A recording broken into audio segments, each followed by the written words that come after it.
Hello दोस्तों, स्वागत है आपका आपके YouTube channel all exam GK fun में।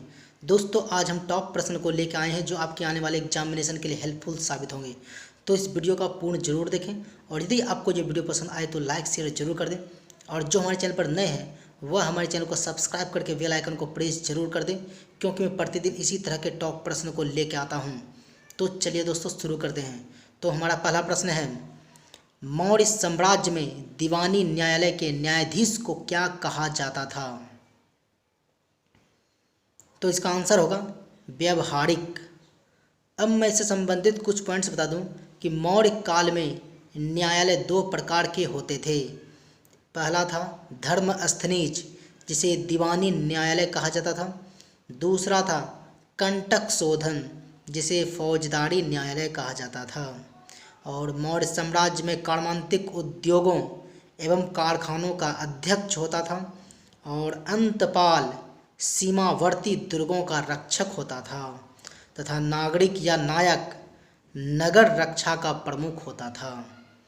और मौर्य साम्राज्य की स्थापना चंद्रगुप्त मौर्य ने की थी और चंद्रगुप्त मौर्य के गुरु का नाम चाणक्य कौटिल्य, जिसे विष्णुगुप्त भी कहा जाता था। और चाणक्य ने राजनीतिक शास्त्र से संबंधित अर्थशास्त्र नामक पुस्तक की रचना भी की थी। और अर्थशास्त्र में मौर्य साम्राज्य के शीर्ष अधिकारियों का उल्लेख तीर्थ के रूप में हुआ है और तीर्थ की संख्या 18 थी। तो इतनी सारी जानकारी हमें इस प्रश्न से प्राप्त होती है, तो आप इन सभी को भी याद रख लें, क्योंकि प्रश्न किसी से भी आ सकता है। तो चलिए आगे बढ़ते हैं। तो हमारा अगला प्रश्न है, रसिक प्रिया नाम से टीका किसने लिखी? तो इसका आंसर होगा राणा कुंभा। अब मैं इससे संबंधित कुछ पॉइंट्स बता दूं कि राणा कुंभा ने जयदेव द्वारा रचित गीत गोविंद पर रसिक प्रिया के नाम से टीका लिखी। और राणा कुंभा मेवाड़ के शासक थे और रसिक प्रिया पुस्तक की रचना केशव दास ने किया था। और राणा कुंभा का शासनकाल सांस्कृतिक दृष्टिकोण से मेवाड़ इतिहास का स्वर्ण युग माना जाता है। और राणा कुंभा ने संगीत राज, संगीत मीमांसा तथा सुड प्रबंध नामक ग्रंथ की रचना की थी। और राणा कुंभा ने संगीत रत्नाकर पर टीका लिखी तथा चंडी शतक की व्याख्या भी की थी। तो इतनी सारी जानकारी में इस प्रश्न से प्राप्त होती है।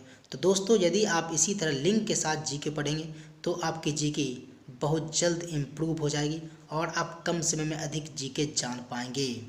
तो आप लिंक के साथ जीके जरूर पढ़ें। तो चलिए आगे बढ़ते हैं। तो हमारा अगला प्रश्न है, इंडियन रिपब्लिकन आर्मी की स्थापना किसने की थी? तो इसका आंसर होगा सूर्यसेन। अब मैं इस प्रश्न से संबंधित कुछ पॉइंट्स बता दूं कि सूर्यसेन नेशनल हाई स्कूल में सीनियर ग्रेजुएट शिक्षक थे और सूर्यसेन को लोग प्यार से मास्टर दा कहकर संबोधित करते थे। और सूर्यसेन ने चटगांव विद्रोह का सफल नेतृत्व किया था। और सूर्यसेन ने 18 अप्रैल 1930 को अंग्रेजों के विरुद्ध संघर्ष की घोषणा की थी और चटगांव स्थित अंग्रेजों के शस्त्रागार को कब्जा कर लिया था। तो इतनी सारी जानकारी हमें इस प्रश्न से प्राप्त होती है, तो आप इन सभी को भी याद रख लें, क्योंकि प्रश्न किसी से भी आ सकता है। तो चलिए आगे बढ़ते हैं। तो हमारा अगला प्रश्न है, पूना समझौता के तहत विधानमंडल में दलितों के लिए सुरक्षित सीटों की संख्या 71 से बढ़ाकर कितनी की गई थी? तो इसका आंसर होगा 148। अब मैं इस प्रश्न संबंधित कुछ पॉइंट्स बता दूं कि सितंबर 1932 ईस्वी को डॉक्टर अंबेडकर तथा महात्मा गांधी के बीच जो समझौता हुआ उसे पूना समझौता के नाम से जाना जाता है। और इस समझौता के तहत दलित वर्ग के पृथक निर्वाचक मंडल को समाप्त कर दिया गया तथा व्यवस्थापिका सभा में अछूतों के स्थान हिंदू वर्ग के अंतर्गत ही सुरक्षित रखे गए। और मद्रास में 30, बंगाल में 30, मध्य प्रांत एवं संयुक्त प्रांत में 20-20, बिहार एवं उड़ीसा में 18, बम्बई एवं सिंध में 15, पंजाब में 8 तथा असम में 7 स्थान दलितों के लिए सुरक्षित किए गए थे और केंद्रीय विधानमंडल में सदस्यों की संख्या 11% से बढ़ाकर 18% दलितों के लिए किया गया था। तो इतनी सारी जानकारी हमें इस प्रश्न से प्राप्त होती है, तो आप इन सभी को भी याद रख लें क्योंकि प्रश्न किसी से भी आ सकता है। दोस्तों इसी के साथ आप हमें फेसबुक, ट्विटर एंड इंस्टाग्राम पे भी फॉलो कर सकते हैं, जिसका लिंक मैंने वीडियो के डिस्क्रिप्शन में डाल दिया हूँ, तो आप मुझे वहाँ जाके फॉलो कर लीजिए। तो चलिए आगे बढ़ते हैं। तो हमारा अगला प्रश्न है, किस मंडल में ओजोन परत पाई जाती है? तो इसका आंसर होगा समताप मंडल। अब मैं इससे संबंधित कुछ पॉइंट्स बता दूं कि वायुमंडल को 5 परतों में विभक्त किया गया है।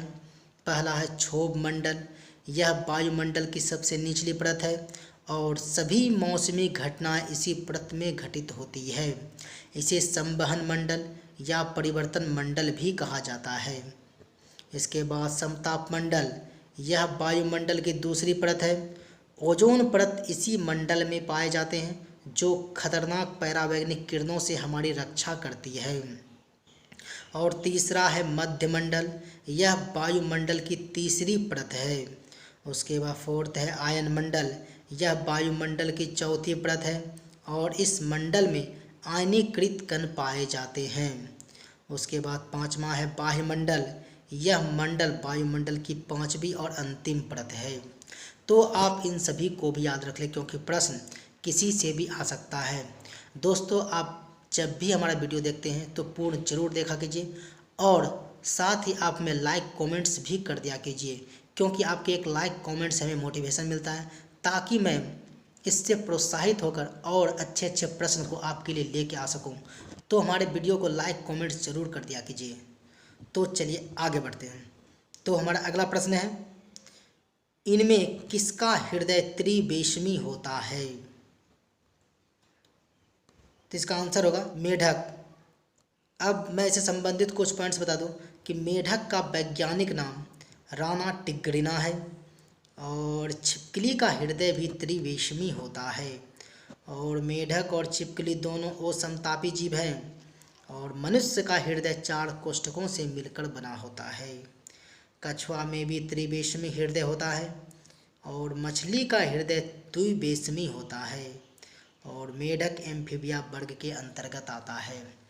तो इतनी सारी जानकारी हमें इस प्रश्न से प्राप्त होती है, तो आप इन सभी को भी याद रख लें क्योंकि प्रश्न किसी से भी आ सकता है। तो चलिए आगे बढ़ते हैं। तो हमारा अगला प्रश्न है, रीडिस्कवरी ऑफ इंडिया पुस्तक के लेखक कौन है? तो इसका आंसर होगा मेघनाथ देसाई। अब मैं इस प्रश्न संबंधित कुछ पॉइंट्स बता दूं कि इसके ऑप्शन बी में अनीता देसाई, तो इसने फास्टिंग और फिस्टिंग पुस्तक को लिखा है। इसके बाद ऑप्शन सी है स्टेनले कलपागे, तो इसने मिशन टू इंडिया पुस्तक को लिखा है। इसके बाद ऑप्शन डी है खालिद मोहम्मद, तो इसने टू बी और नॉट टू बी पुस्तक को लिखा है। तो आप इन सभी को भी याद रख लें क्योंकि प्रश्न किसी से भी आ सकता है। दोस्तों आप जब भी हमारा वीडियो देखते हैं तो पूर्ण जरूर देखा कीजिए। इसी तरह यदि आप लिंक के साथ जीके पढ़ेंगे तो आपकी जीके कम समय में इम्प्रूव हो जाएगी और आप कम समय में अधिक जीके जान पाएंगे। तो आप लिंक के साथ जीके जरूर पढ़ें। तो चलिए आगे बढ़ते हैं। तो हमारा अगला प्रश्न है, ध्वनि की तीव्रता मापने वाला यंत्र इनमें से कौन है?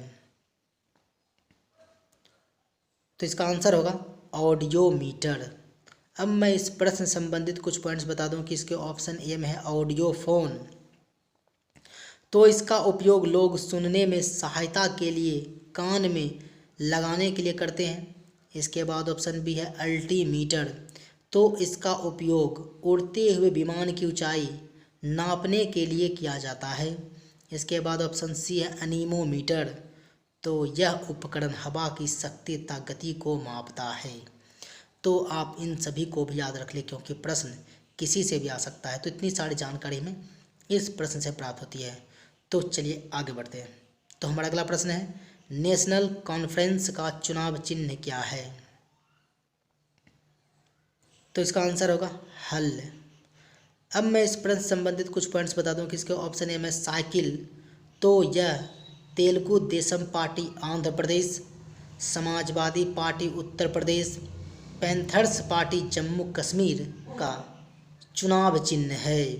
इसके बाद ऑप्शन बी है हाथी, तो यह असम गण परिषद असम और सिक्किम संग्राम परिषद का चुनाव चिन्ह है। इसके बाद ऑप्शन सी है तीर कमान, तो यह शिवसेना महाराष्ट्र का चुनाव चिन्ह है। तो आप इन सभी को भी याद रख लें क्योंकि प्रश्न किसी से भी आ सकता है। तो इतनी सारी जानकारी हमें इस प्रश्न से प्राप्त होती है। तो चलिए आगे बढ़ते हैं। तो हमारा अगला प्रश्न है, भारतीय स्टेट बैंक की स्थापना कब हुई थी? तो इसका आंसर होगा 1 जुलाई 1955 और इसका मुख्यालय मुंबई महाराष्ट्र में है।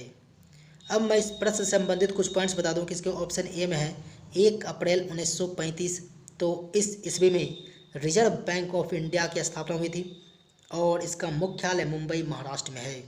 इसके बाद ऑप्शन बी है 1 फरवरी 1964, तो इस ईस्वी में भारतीय यूनिट ट्रस्ट की स्थापना हुई थी और इसका मुख्यालय मुंबई महाराष्ट्र में है।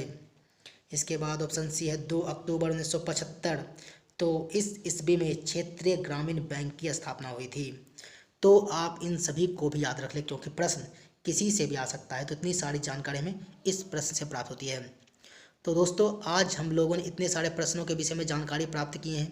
दोस्तों यदि आपको हमारे वीडियो पसंद आया हो तो इसे लाइक शेयर जरूर कर दें और जो हमारे चैनल पर नए हैं वह हमारे चैनल को सब्सक्राइब जरूर कर लें क्योंकि मैं प्रतिदिन इसी तरह के टॉप प्रश्न को लेकर आता हूँ। तो इस वीडियो में फ़िलहाल इतना ही, मिलते हैं अगले वीडियो में। तब तक के लिए गुड बाय, आपका दिन शुभ हो।